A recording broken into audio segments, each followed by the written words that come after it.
The click of a hammer hitting an empty chamber. That is the sound that should have saved Hank Schrader. But in our memory, it's always a gunshot. We remember the blood in the dirt. We remember the phone call to Marie that never happened. But today, we shatter that timeline. Forget the tragic hero. Forget the inevitability of death. In this version of Ozymandias, the bullet never leaves the chamber. But the price of survival? It is infinitely higher than the price of death. Hank lives. But to keep him breathing, Walter White doesn't just offer money, he offers his soul.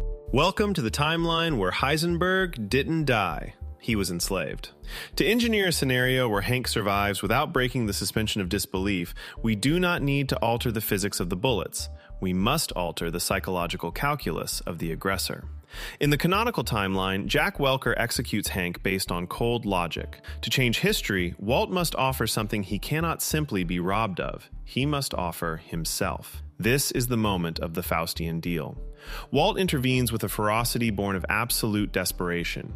He does not just offer cash. He screams a proposal that fundamentally alters the power dynamic, offering his total, unconditional enslavement. He leverages the incompetence of Todd Alquist, arguing that their current cook cannot achieve the purity required by Lydia Rodarte Quayle. Walt makes it clear that he will cook until he dies and build them a billion-dollar empire, but only on one non-negotiable condition: the agent lives. Jack sees an asset that generates wealth far beyond a one-time cash grab, but the problem of the witness remains. Walt counters this with the ultimate leverage. He constructs a narrative where Hank is not released as a free man, but as a compromised, broken pawn who acts as the guarantee of Walt's obedience. Jack lowers the gun. He accepts the deal. Hank Schrader does not die in the dirt. Instead, he is forced to watch as the gang drags Walter White away into servitude, leaving Hank alive, wounded, and utterly defeated. The convoy of trucks disappears into a cloud of red dust, and the silence of the To'Hajiilee reservation returns, heavier and more oppressive than before. The adrenaline of the firefight evaporates, replaced instantly by the crushing reality of survival. Hank is alive, but the terms of his existence have been fundamentally rewritten. He was not spared because he was a formidable opponent. He was spared because he was purchased. He has been reduced from a high-ranking federal agent to a transaction. Hank drags himself across the dirt toward the only other figure remaining in the landscape. Stephen Gomez lies motionless. The permanence of death stands in stark contrast to the fluidity of the deal just struck. Gomi is a casualty of an operation that had no official sanction, a war Hank started. The weight of survivor's guilt crashes down on him with physical force. In the canonical ending, Hank dies a hero's death, his integrity untouched. In this reality, he is denied that release. Miles away, the narrative perspective shifts to the interior of the moving vehicle. Walter White is shoved into the back seat, sandwiched between armed captors. The transition from kingpin to prisoner is absolute. There is no time for him to mourn his $80 million. The handcuffs bite into his wrists, serving as a tactile reminder that Heisenberg is dead. What remains is a chemist, a valuable resource to be exploited. Walt stares out at the passing scrubland, his face a mask of shock as he realizes the magnitude of his error. He believed he could negotiate with chaos.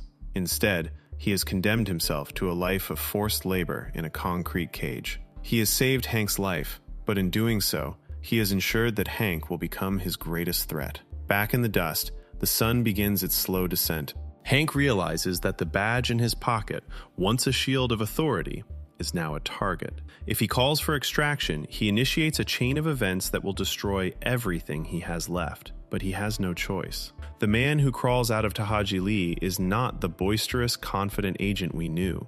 That man died the moment Jack Welker lowered his weapon. The survivor is a ghost, haunted by the friend he couldn't save and the brother-in-law he couldn't kill. The silence of the desert is abruptly replaced by the sterile hum of fluorescent lights and the drone of aggressive questioning. We move from the physical battlefield to the bureaucratic one. And for Hank Schrader, this new arena is far more lethal. Survival brings him back to Albuquerque not as a conquering hero, but as a pariah. The moment he steps through the doors of the DEA field office, the narrative shifts from a Western thriller to a suffocating legal procedural. He is stripped of his badge, his gun, and his autonomy. The hero's welcome is replaced by the cold, unblinking stare of the Office of Professional Responsibility. This is where the reality of the American legal system collides violently with the fantasy of vigilante justice. In the eyes of the law, Hank's investigation into Heisenberg was not a crusade. It was a catalog of constitutional violations. We have to talk about the doctrine of the fruit of the poisonous tree. This legal metaphor determines that if the source of evidence is tainted, then everything gained from it is also tainted. Hank's entire case against Walter White is rotten to the core. The GPS tracker he placed on Walt's vehicle was planted without a warrant. The confession tape of Jesse Pinkman was obtained under duress. Every piece of the puzzle Hank assembled is inadmissible. Hank has to sit in a small, airless room and explain why he kept the copy of Leaves of Grass in his garage instead of logging it into evidence. But the most damning indictment comes from the empty chair beside him. The death of Stephen Gomez is not treated as a tragedy by the Internal Review Board. It is treated as a liability.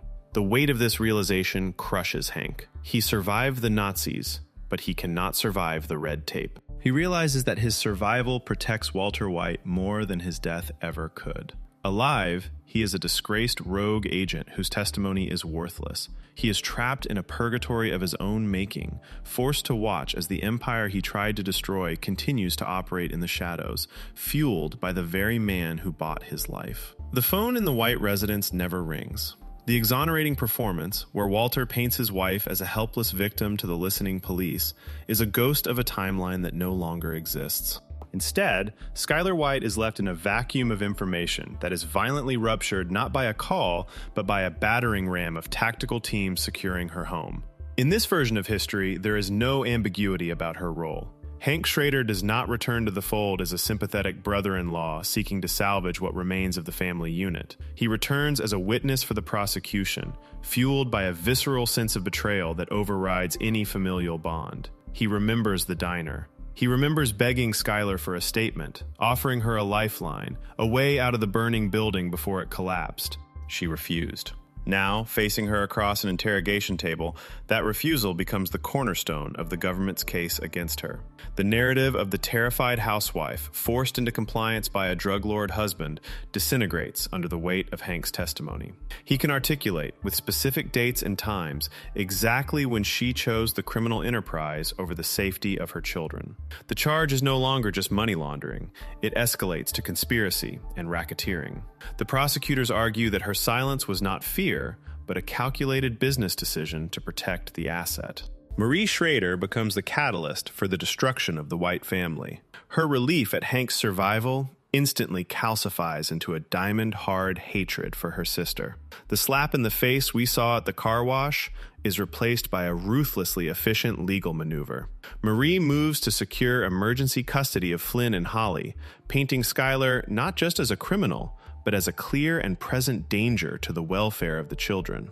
The psychological warfare between the sisters moves from the living room to the family court, where Marie uses Hank's physical and mental scars as evidence of Skylar's toxicity. Meanwhile, the investigation unearths the storage unit. Without Walt to bury the money in the desert, the cash remains in play. Or perhaps the trail leads to the car wash's books, which Skylar cooked with professional precision. Every fraudulent entry, every fake receipt becomes a nail in her coffin. She is stripped of her agency in a different way than Walt. She is stripped of her victimhood. The legal system looks at her and sees a partner, a co-conspirator who enjoyed the fruits of the poisonous tree until the branches broke. Skylar realizes that by protecting Walt, she has condemned herself. Far from the courtroom, the narrative descends into the subterranean gloom of the concrete compound. Walter White and Jesse Pinkman stand side by side, not as willing conspirators, but as tethered assets in a high-tech dungeon. The silence between them is heavy with unspoken accusations and a shared, suffocating dread. In the original timeline, Jesse suffered this hell alone. Here, the torture is shared, yet the dynamic is infinitely more toxic. Walt is no longer the imperious teacher scolding a student. He is a fellow inmate, his dominance stripped away by the rattle of the chain that binds his ankle to the railing. He cooks with a mechanical, joyless precision, the ego that once demanded recognition now entirely subsumed by the need to survive. The chemistry remains flawless, but the alchemy of their relationship has transmuted into pure poison. Jesse looks at Walt and sees the architect of his ruin, the man who sold his soul to save a brother-in-law who hates him, only to drag Jesse down into the abyss with him. Every batch of pure methamphetamine that slides off the tray is not a triumph of science. It is a ransom payment. Walt is purchasing Hank's continued existence 1 pound at a time, laboring under the delusional hope that compliance will buy mercy. Todd Alquist hovers at the periphery of this industrial nightmare, a terrifying embodiment of polite management. He acts as the bridge between the savage violence of his uncle's gang and the scientific necessity of his captives. He treats the legendary Heisenberg with a disturbing reverence, bringing meals and coffee with a smile that never quite reaches his dead eyes. This triangular dynamic creates a pressure cooker of psychological horror. Todd learns, Walt performs, and Jesse endures, all while the specter of leverage hangs over them. But the true instability lies outside the lab, in the frantic, caffeine-fueled paranoia of Lydia Rodarte Quayle. The distribution network is flooded with the signature blue product, sending stock prices and profits soaring. But the news of Hank Schrader's survival hits Lydia with the force of a physical blow. She operates on a frequency of high-functioning anxiety, and the existence of a living DEA agent who can identify her is an unacceptable variable. She becomes the destabilizing element, the Lady Macbeth of this criminal enterprise, whispering urgent demands into Todd's ear. She cannot understand Jack Welker's code. To her, leaving a loose end like Schrader alive is not a strategic play. It is suicide. This introduces a fracture in the gang's hierarchy. Jack is content with the millions rolling in, confident in his intimidation tactics. But Lydia sees the sword of Damocles hanging by a thread.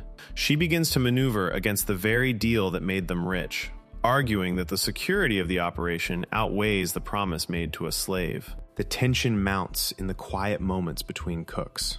We are witnessing a slow-motion structural failure, where the greed of the gang collides with the survival instincts of their corporate partner. Stripped of his badge, Hank Schrader does not retreat into the quiet dignity of retirement. Instead, he descends into the darkest timeline of his own psyche, transforming the suburban comfort of his home into a forward operating base for an unsanctioned war. The garage, once a sanctuary for brewing beer and cataloging minerals, becomes a chaotic shrine to obsession.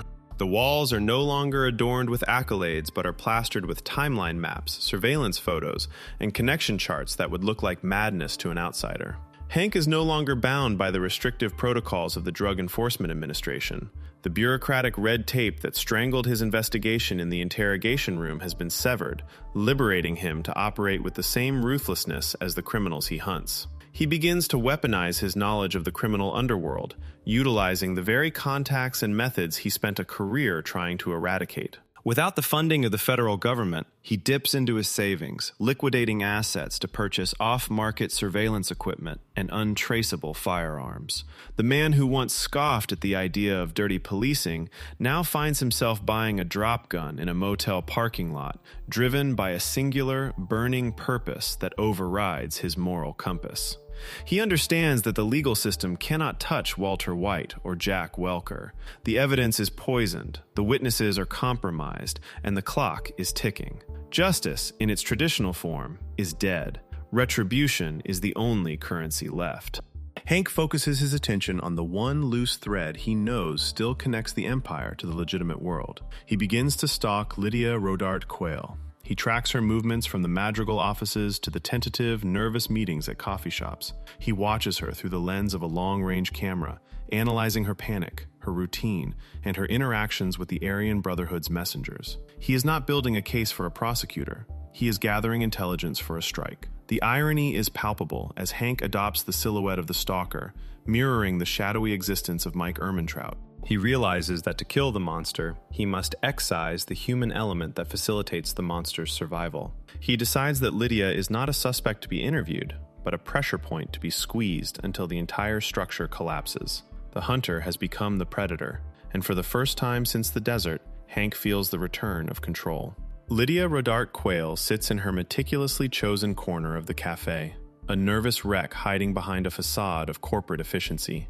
She checks her watch, stirring her tea with a trembling hand, waiting for a contact who will never arrive because Hank Schrader has already dismantled that part of the equation. When he slides into the booth opposite her, the air leaves the room.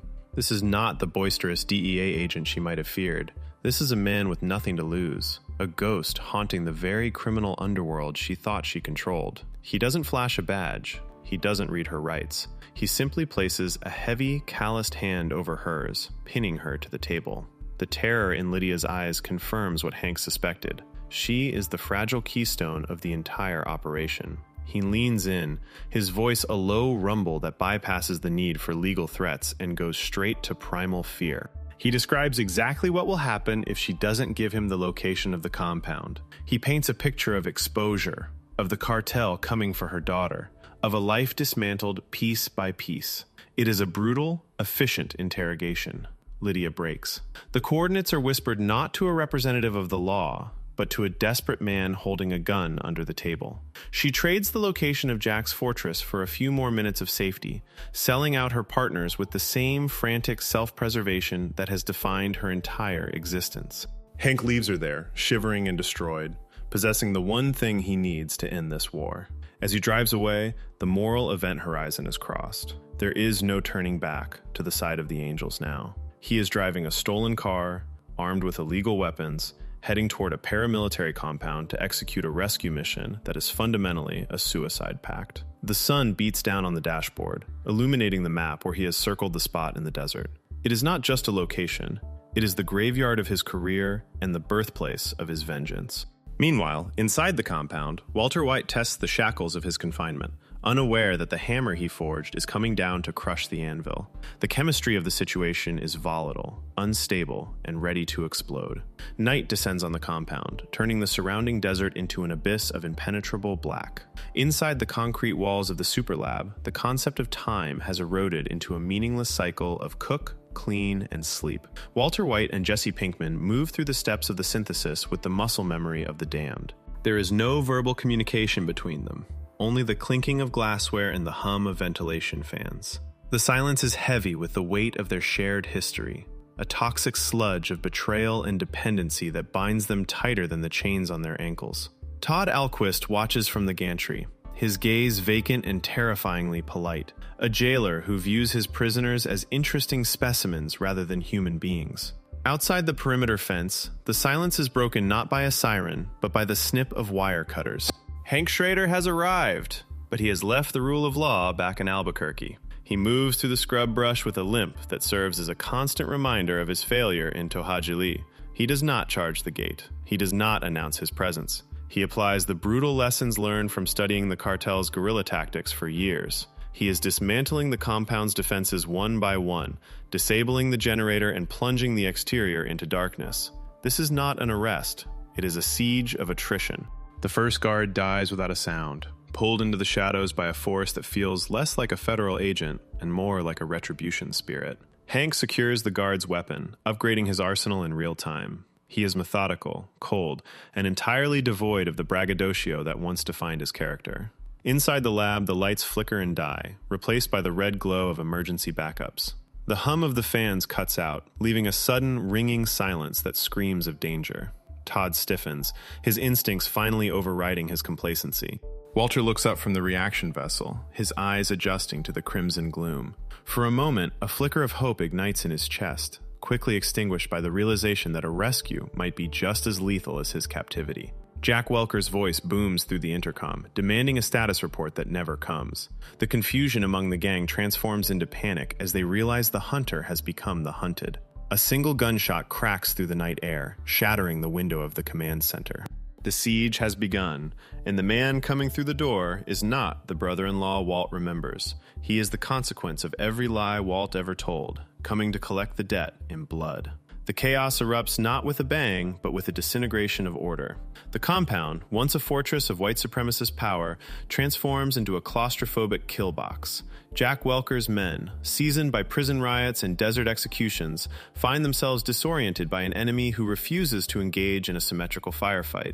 They fire blindly into the shadows, their muzzle flashes illuminating nothing but dust and empty space. Hank Schrader is nowhere to be found, yet he is everywhere. an omnipresent force of retribution dismantling their security grid from the inside out. He uses the architecture of the compound against them, turning blind corners into fatal funnels and shadows into graves.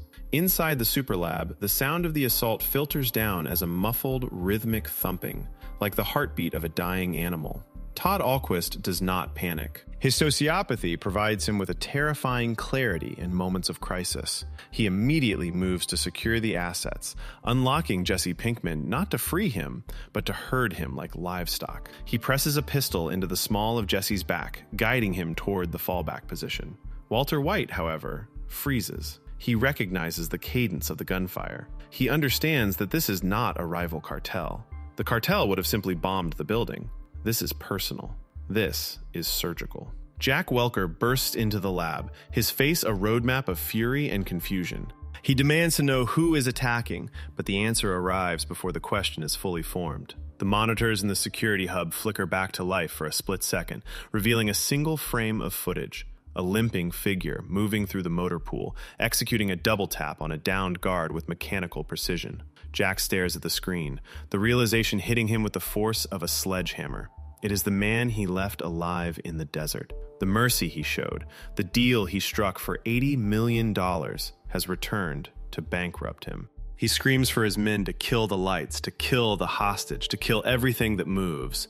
But his voice cracks with the dawning knowledge that he has made the classic villain's error. He let the hero live. The narrative tension tightens as the distance between the two forces collapses. Hank breaches the inner sanctum, abandoning stealth for pure, unadulterated violence. He is no longer concerned with Miranda rights or the preservation of evidence. He is a force of nature, sweeping through the hallways, leaving a trail of bodies that serves as a grim receipt for the death of Stephen Gomez.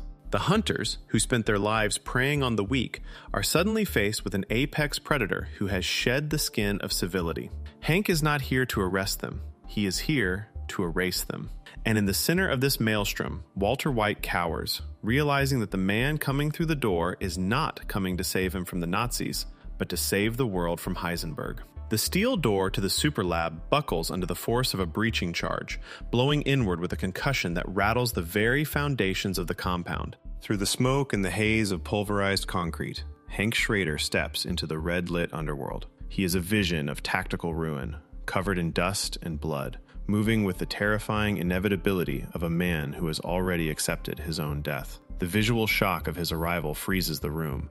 To Walter White, chained to the gantry, this is not a rescue, it is a hallucination. The brother-in-law he buried in his mind is standing amidst the wreckage of the meth lab, holding an automatic rifle. The engagement that follows is short, brutal, and entirely devoid of cinematic grace. Jack Welker, cornered and desperate, attempts to bring his weapon to bear, screaming orders that are swallowed by the deafening roar of gunfire.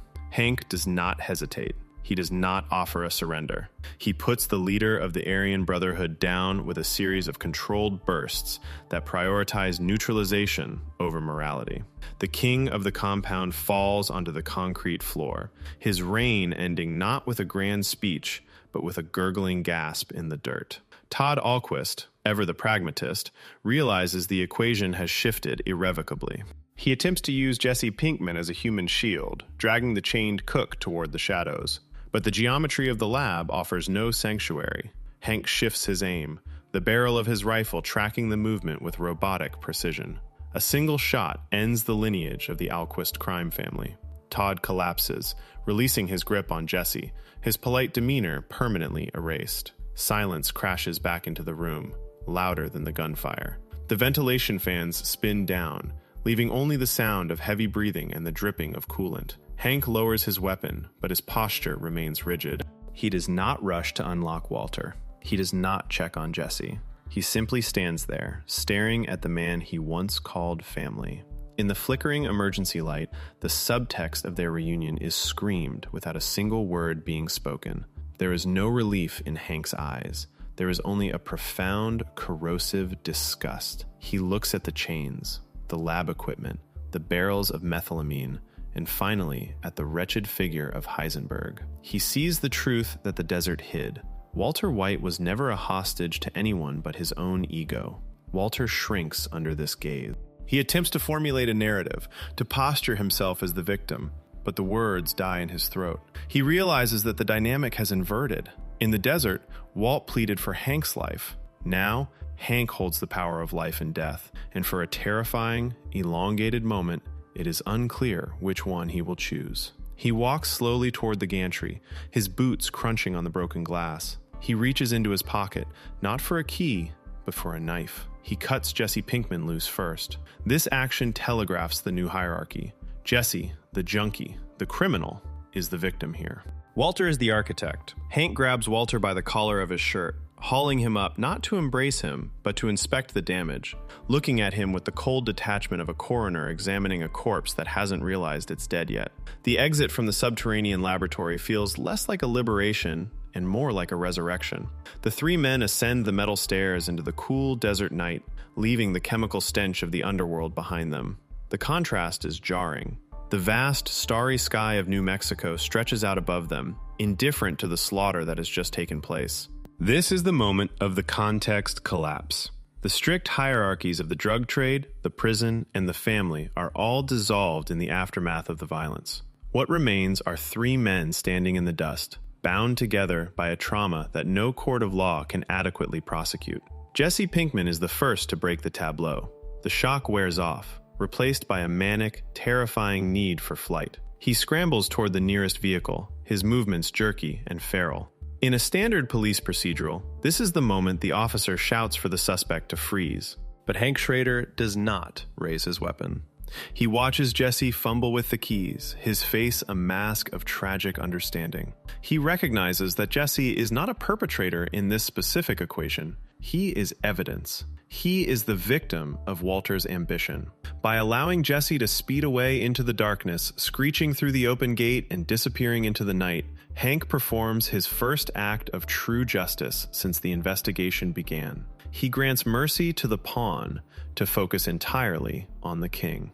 Walter White watches Jesse escape with a mixture of confusion and outrage. He attempts to protest, to rally Hank to pursue the fugitive, but his pleas are met with a silence so profound it feels physical. Hank forces Walter toward his own vehicle, not with the gentle guidance of a family member, but with the rough handling of an arresting officer securing a hostile target. There is no Miranda warning. There is no call to headquarters. Hank shoves the great Heisenberg into the passenger seat of a battered, stolen sedan, handcuffs clicking tight against the dashboard. The drive that follows is a study in psychological torture. Walter, desperate to regain control of the narrative, begins to talk. He does not confess, he negotiates. He spins a web of rationalizations, trying to frame the night's events as a joint operation, a necessary evil to protect the family. He speaks of the $80 million that the Nazis stole, suggesting that they can still recover it, that this money can secure the future for Skylar, for Marie, for the children. He tries to appeal to Hank's greed, then his loyalty, and finally, his ego. He paints a picture where they are partners, two men who went outside the law to do what had to be done. But Hank remains a statue behind the wheel. He stares straight ahead at the ribbon of asphalt illuminated by the headlights. He does not acknowledge the bribes. He does not react to the mention of his wife. His silence destroys Walter's arguments more effectively than any counter-interrogation. It forces Walter to listen to the hollow echo of his own voice, revealing the pathetic nature of his justifications. The car is not heading toward the police station. It is not heading toward the hospital. As the city lights of Albuquerque begin to twinkle on the horizon, Walter realizes with a creeping dread that Hank is driving past the exit for the DEA office. The destination is unknown, and for a control freak like Walter White, that uncertainty is a fate worse than prison. The sedan grinds to a halt on the loose gravel, the headlights cutting through the darkness to reveal the familiar, twisted silhouette of the rock formations. Walter White recognizes the landscape immediately. The geography of Tohajili is etched into his memory, not just as the birthplace of his empire, but as the burial ground of his brother-in-law's career. The car engine ticks as it cools, the only sound in a vacuum of silence that stretches for miles in every direction. Hank Schrader kills the lights, plunging them into an abyssal blackness before the moon reasserts its dominance over the desert floor. Hank exits the vehicle with a heaviness that has nothing to do with fatigue and everything to do with burden. He walks around to the passenger side, opening the door not with anger, but with a terrifying sense of purpose. He hauls Walter out of the seat, the handcuffs scraping against the frame. Walter stumbles, his legs weak from the confinement in the lab and the resurgence of his illness. He looks around, his eyes darting frantically, trying to calculate the variables of this new equation.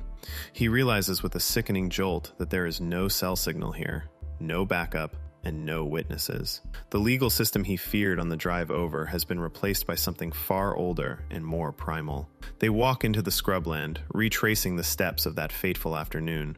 The GPS coordinates that Walter memorized on a lottery ticket are now being navigated by the man he tried to kill. Hank stops at a patch of disturbed earth, the ground uneven and scarred. This is the physical manifestation of the lie. In the original timeline, this hole was filled with $80 million. Now, it is an open wound in the desert floor. Hank produces a shovel from the trunk, the metal clanging against the silence. He does not use it himself. He throws it at Walter's feet. The implication is clear and devastating. Walter is not here to negotiate for his freedom or to lead Hank to the stolen money. The money is irrelevant. The empire is dust. Hank points to the ground, his gesture commanding Walter to dig. This is not a search for treasure. It is an excavation of sin. Walter realizes that he is being forced to unearth the only thing that matters to the man standing over him with a gun, the body of Stephen Gomez. The physical labor breaks Walter down. The rhythmic sound of the shovel hitting the dirt becomes a metronome of his failures. With every scoop of earth, the persona of Heisenberg sheds away, leaving only a dying man in his underwear, gasping for air in the dirt. He begs for water, for mercy, for an end to it, but Hank stands like a sentinel, motionless and unforgiving. He watches the man who destroyed his life sweat and bleed, forcing him to confront the literal rot of his actions. This is the ultimate subversion of their dynamic. The intellectual superiority Walter always clung to is useless here. He is reduced to manual labor, a grave digger working under the supervision of the dead. As the shovel hits something soft, the reality of the situation crashes down.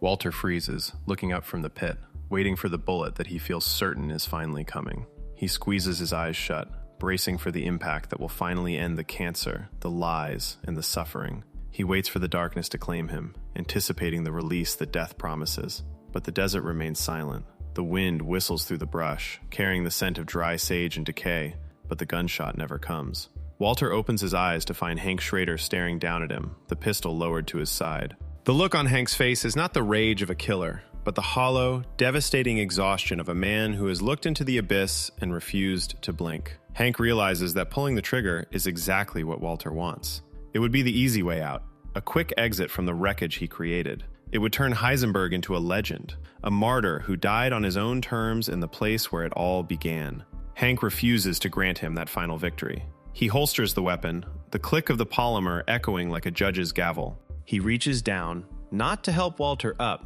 but to drag him out of the grave he dug for himself. He slams Walter against the hood of the car, the metal burning against his skin, and reapplies the handcuffs. This is the ultimate punishment.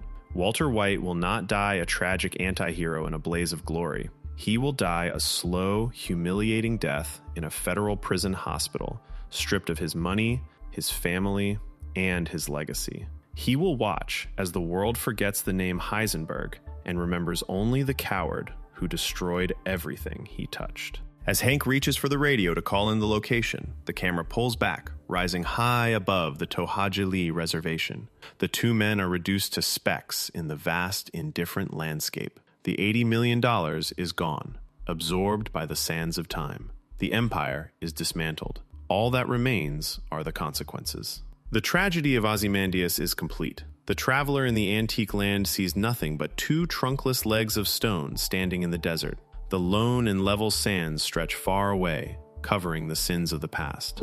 Hank Schrader survived the desert, but the part of him that was whole, the part that believed in the simple dichotomy of good and evil, is buried down there with Stephen Gomez. He drives back toward the city lights, a survivor of a war that had no winners, leaving the ghost of Walter White's ambition to wither in the rearview mirror. If this deep dive into the alternate history of Breaking Bad resonated with you, and you want to explore more moments where the narrative balanced on a knife's edge, I highly recommend watching my analysis on Every Time Hank Was 1 Inch from Heisenberg. Or, for a study in calculated menace, check out the video on Gus Fring, 10 Minutes of Silence That Changed TV. Both are on the screen now. Thank you for watching.